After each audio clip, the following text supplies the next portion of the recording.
au Salon de l'Agriculture à Paris. Ici, c'est la 59e édition au Parc des Expos, Porte de Versailles. Je vous emmène découvrir les richesses et savoir-faire des agriculteurs et des producteurs du Grand Est. Suivez-moi dans le hall 1, on est ici dans la plus grande ferme de France avec plus de 4000 animaux et on va rencontrer Louise, une belle vache de race vosgienne avec son éleveur Florent. Alors Louise, c'est une vache qui a maintenant 7 ans. C'est une vache qui a déjà fait 5 veaux dans sa carrière, qui a encore un veau dans le ventre là. Et puis c'est une vache qui est très calme, qui est adaptée à cette nouvelle faune et cette biodiversité qu'elle a aujourd'hui à accueillir les visiteurs. Et puis c'est une vache donc adulte et c'est surtout une vosgienne. Elle est achetée. Voilà, une vosgienne c'est quoi? C'est une raie blanche bien précise sur le dos et les flancs mouchetés et surtout on voit qu'elle est maquillée. Pourquoi elle est maquillée? Parce que toutes les extrémités de Louise sont noires. Le contour des yeux est noir, le contour du museau est noir, le sabot est noir et les trayons sont noirs. Elle s'est fait les yeux. Voilà, c'est ça, elle s'est maquillée pour venir à Paris.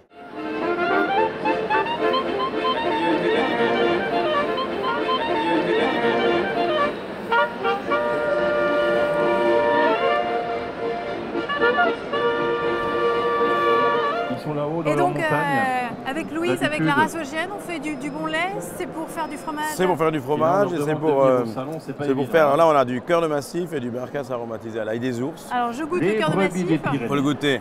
On va voir si ça vous prend au cœur ou pas. Donc, c'est pas que pour le Munster? Ah non, pas du tout. On arrive justement à la base du même lait à pouvoir faire des fromages différents. Et en fait, ça nous permet d'avoir un panel de produits qui est le plus large possible. Pourquoi? Parce que tout simplement, plus les gens ils viennent dans nos fermes à en acheter, et plus il y a de choix, et plus le panier augmente. D'amener vraiment une filière de produits sur les consommateurs pour qu'ils aient le choix.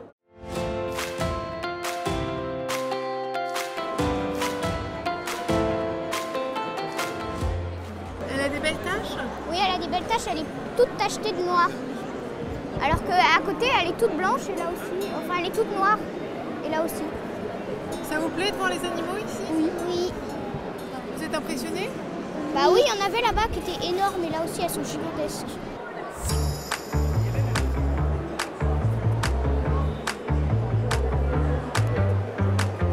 Ici, il y a aussi les éleveurs qui bichonnent leurs bêtes pour les faire monter sur le ring pour participer au concours général agricole, comme Daniel avec son beau taureau dénommé Parfait.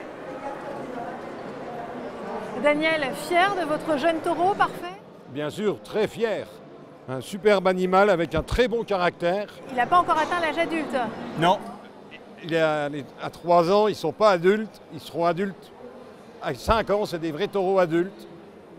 Et malgré ces 3 ans, ils pèsent quand même 1460 kg. 1,4 tonne, c'est impressionnant? C'est impressionnant. Et ça bouge. Ça bouge. Et donc il va concourir au concours général agricole? Il concourt demain après-midi avec ses 5 collègues là. Il y a un juge qui va sortir le premier, le deuxième, le troisième. Voilà. Il a le potentiel d'un premier prix pour le concours général agricole?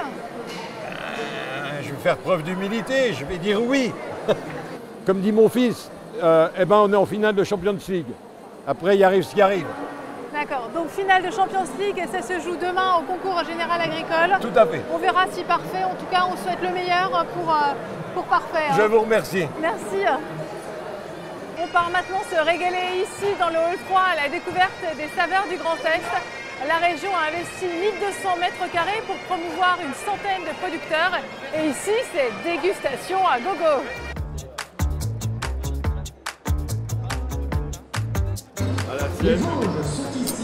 Bienvenue au stand d'Alsace. Je vous conseille ce vigneron. C'est du Riesling? C'est du Riesling qui est très fruité, très bon, très frais à déguster. Nous avons goûté un Gewürz, médaille d'or, meilleur Gewürz du monde. Excellent, à conseiller, voilà. Ça vaut le coup le salon de l'agriculture? Ça vaut le coup, ça vaut le déplacement. Tout d'abord, on trinque avec le champagne de la Maison Rollin. La Maison Rollin qui produit le seul champagne sans sulfite.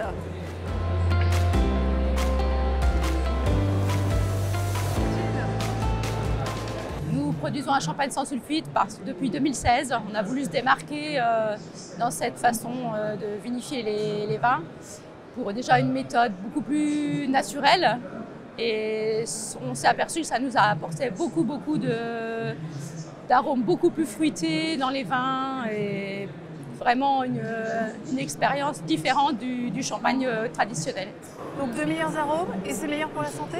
Et oui, vous pouvez en boire beaucoup plus et vous n'aurez même pas mal à la tête, même pas mal à l'estomac. Mais c'est vraiment aussi au niveau des gens qui étaient vraiment allergiques, vraiment des vraies allergies au sulfite.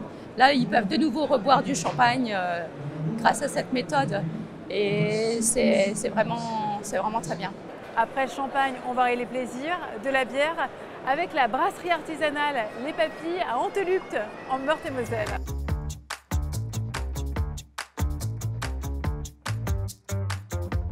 Alors, la bière la plus demandée ici, forcément, c'est la bière à la Mirabelle, parce qu'elle est fruitée, pas sucrée. Et puis, on sait tous qu'en tant que bon Lorrain, on est fiers de notre fruit. Voilà. Donc, c'est vraiment la bière phare du salon. Et cette année, j'ai présenté une nouvelle recette qui est la NEPA. Donc, c'est une bière qui est très houblonnée.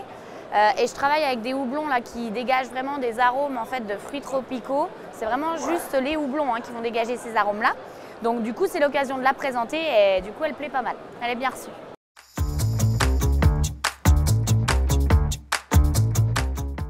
Sur un stand, j'ai découvert un produit peu commun, des rillettes de bison. C'est en provenance d'une ferme à Petit-Réderchet en Moselle. Allez, je me laisse tenter. Et voilà, messieurs, dames, de la rillette de bison d'Amérique. C'est l'occasion de goûter du bison élevé en Moselle. Oui, on a du bison en Moselle. Robin, la viande de bison, c'est bon? Alors oui, la viande de bison a l'avantage d'être très maigre, peu de gras, peu de cholestérol, plus de fer, plus de protéines. La rillette de bison, c'est une rillette vraiment où la viande prend le dessus et pas le gras. C'est ça le gros avantage. Bon, bah, c'est parfait. Vous avez une grosse ferme avec 170 bisons? C'est ça, on est installé en Moselle, dans le pays de Bitche, et on a vraiment cet avantage d'être isolé de tout et d'avoir une centaine d'hectares autour de la ferme pour élever nos bisons. Donc, 170 bisons, c'est énorme. C'est pas mal. C'est farouche, c'est dangereux un bison? Alors oui, on ne pourra jamais aller à pied dans le parc. C'est pour ça qu'on a un véhicule spécialement fait pour ça qui nous permet d'emmener les personnes par 40. Parce que le bison peut être dangereux? Oui, alors le bison atteint les 70 km/h et saute sa hauteur. Et c'est pour cette raison justement qu'il faut prendre des protections. Au salon, c'est aussi l'occasion de goûter aux plats traditionnels régionaux. Et bien sûr, on ne peut pas passer à côté de la choucroute.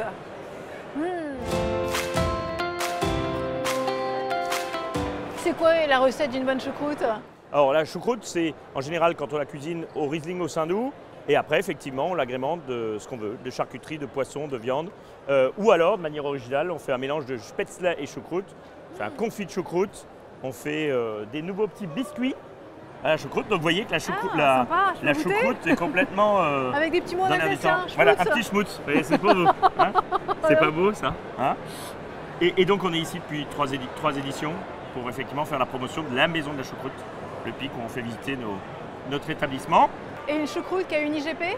Oui, une IGP sur la choucroute d'Alsace depuis 2018. Donc c'est important? Oui, ça garantit la qualité du produit, ça garantit la tradition, la possibilité de uniquement le produire en Alsace. Donc c'est vraiment quelque chose d'important. Les caractéristiques d'une choucroute d'Alsace, c'est longueur, blancheur et finesse. Donc légumes utilisables à toutes les sauces, à tous les plats.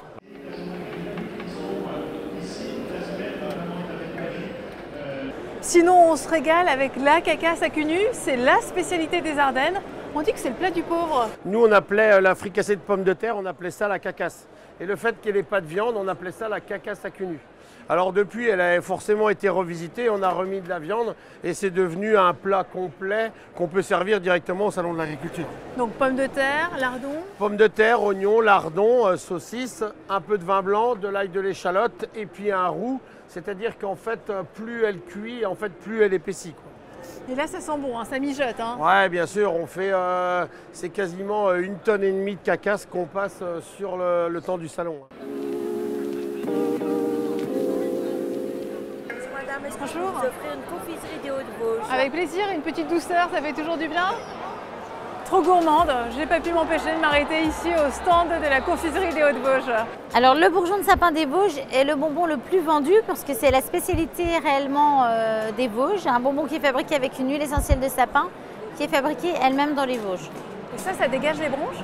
Oui, voilà, alors il y a les qualités de l'huile essentielle de sapin, donc expectorante, liée à la douceur du sucre. Donc vous allez sucer ce petit bonbon qui va vous aider à dégager la gorge, les bronches. Bon. C'est pas un médicament, hein, on est quand même confiseur, pas pharmacien, mais c'est un bonbon qui aide à respirer, qui est très bon pour les voies respiratoires. Maintenant, direction l'espace start-up pour parler des innovations agricoles comme l'aquaponie. Noémie Charpentier a ouvert une ferme aquaponique dans les Vosges et elle va nous faire une petite démonstration. Le principe de l'aquaponie, c'est d'élever des poissons. Et on va utiliser les excréments des poissons comme engrais naturel pour faire pousser des légumes. Donc comme les excréments des poissons se trouvent dans l'eau, on emmène l'eau aux légumes et les légumes trouvent l'eau et les nutriments dont ils ont besoin pour pousser. Donc l'avantage, c'est double production, poissons et légumes. C'est ça, en fait on élève des poissons, on fait pousser des légumes. Alors qu'est-ce qu'on fait pousser comme légumes? Donc nous par exemple, ici on a du thym, ici on a de l'herbe à chat, ici on a une plante verte et au milieu on avait mis des graines de basilic, persil, ciboulette pour avoir ces herbes aromatiques en fait dans sa pièce à vivre et pouvoir les cuisiner directement derrière. Et qu'est-ce qu'on a comme poisson? Alors ici on est sur du poisson rouge, donc c'est pas du poisson qu'on consomme. Nous à la ferme on est sur de la carpe et de la tange destinée à la consommation. Cette année, sur ce salon, le contexte est difficile pour les agriculteurs avec l'inflation, la guerre en Ukraine, la sécheresse et on parle beaucoup de souveraineté alimentaire. Être en capacité en France et en région Grand Est de produire l'alimentation avec des normes de qualité pour nourrir nos familles, nos enfants, c'est essentiel parce que si on n'est pas souverain en la matière, on est à la merci de produits qui viennent d'ailleurs et qui sont parfois produits dans des conditions environnementales et qualitatives discutables. Donc être en capacité, et c'est une demande très forte de la part de nos concitoyens depuis la crise sanitaire, à savoir trouver une alimentation qui vient de la proximité, c'est essentiel pour eux. On a vu les filières courtes se développer. On essaie à travers la charte Adage qui est l'alimentation durable et autonome en Grand Est, la volonté de reconquérir la restauration collective pour faire en sorte qu'on y consomme de la nourriture qui vient de notre région, plutôt que de régions lointaines dans lesquelles on est peu scrupuleux sur les conditions de production. Comment attirer les jeunes vers l'agriculture? Est-ce que le Conseil régional propose des aides? Alors c'est un vrai défi. Déjà, décomplexer nos jeunes agriculteurs. On a besoin d'agriculture, c'est un métier de passionné, c'est une vocation et il y a des jeunes qui ont envie d'avoir cette vocation, donc arrêtons de culpabiliser nos agriculteurs.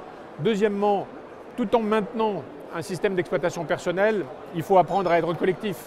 Demain, un jeune qui, j'allais dire, se trouve à la tête d'une exploitation laitière et qui doit passer 365 jours à traire le matin et le soir ses vaches, il n'a aucun temps de vacances.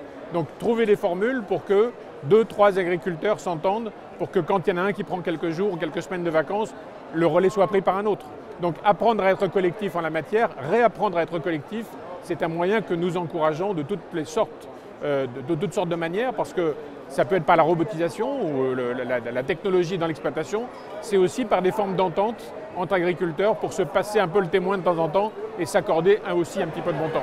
Il y a des aides financières aussi du Conseil régional? Alors on a des aides financières pour aider les jeunes agriculteurs à s'installer.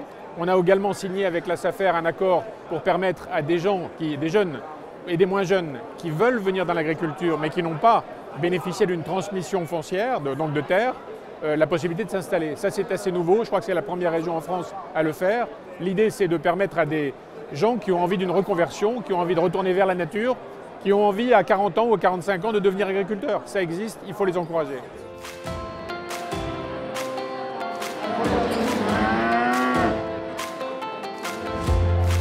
Le salon de l'agriculture, c'est jusqu'à dimanche. Si vous n'avez pas l'occasion de vous y rendre, trouvez ces producteurs locaux près de chez vous pour consommer local.